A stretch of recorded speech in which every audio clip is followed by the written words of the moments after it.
Kabupaten Sigi merupakan kabupaten yang secara geografis paling dekat dengan kota Palu sebagai ibu kota Provinsi Sulawesi Tengah dan pusat pemerintahan.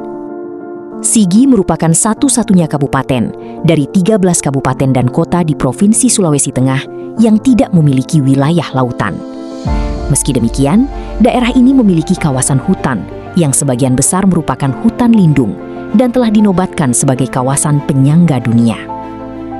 Dua sumber daya alam yang sejatinya menjadi tumpuan utama masyarakat dalam memenuhi kebutuhan hidup, yakni laut dan kawasan eksploitasi hutan, tidak dimiliki Kabupaten Sigi.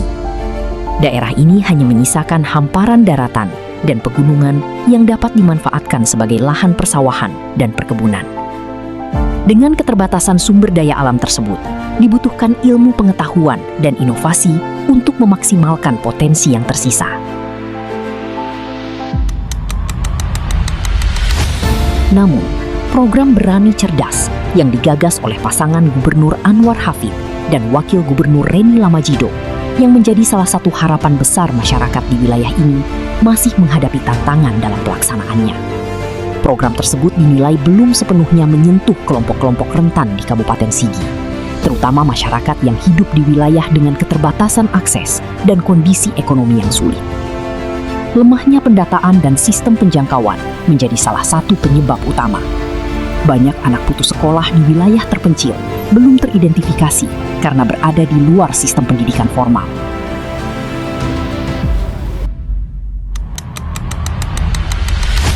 Akibatnya, bantuan dan intervensi program lebih banyak menjangkau mereka yang masih terdaftar di sekolah, sementara kelompok yang paling membutuhkan justru belum tersentuh. Di sisi lain, kondisi geografis Kabupaten Sigi yang didominasi wilayah pegunungan dan desa terpencil membuat akses pendidikan menjadi tantangan tersendiri. Infrastruktur jalan yang terbatas, distribusi guru yang belum merata, hingga minimnya fasilitas pendidikan memperlemah kesempatan anak-anak di wilayah ini untuk memperoleh pendidikan yang layak. Tidak sedikit anak-anak dari keluarga miskin di Sigi yang akhirnya harus meninggalkan bangku sekolah demi membantu memenuhi kebutuhan hidup keluarga. Sebagian dari mereka bekerja sebagai kuli angkut di pasar-pasar tradisional di kota Palu. Bahkan ada yang menghabiskan masa kecilnya di jalanan untuk mengemis. Berdasarkan data DTSN tahun 2026, Kabupaten Sigi memiliki lebih dari 169.000 keluarga miskin.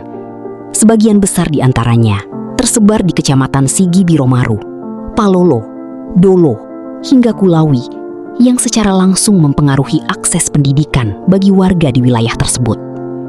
Karena itu, dibutuhkan intervensi yang lebih kuat melalui program Berani Cerdas yang perlu diperluas. Tidak hanya berfokus pada pendidikan formal, tetapi juga menjangkau pendidikan non-formal melalui Pusat Kegiatan Belajar Masyarakat, PKBM, program kejar paket, hingga pelatihan keterampilan berbasis desa.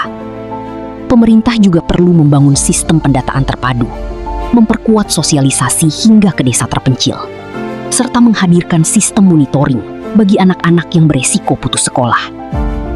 Sebab pendidikan tidak boleh berhenti hanya sebagai program administratif. Pendidikan harus hadir sebagai solusi nyata yang mampu menjangkau mereka yang paling jauh, paling terbatas, dan paling membutuhkan harapan.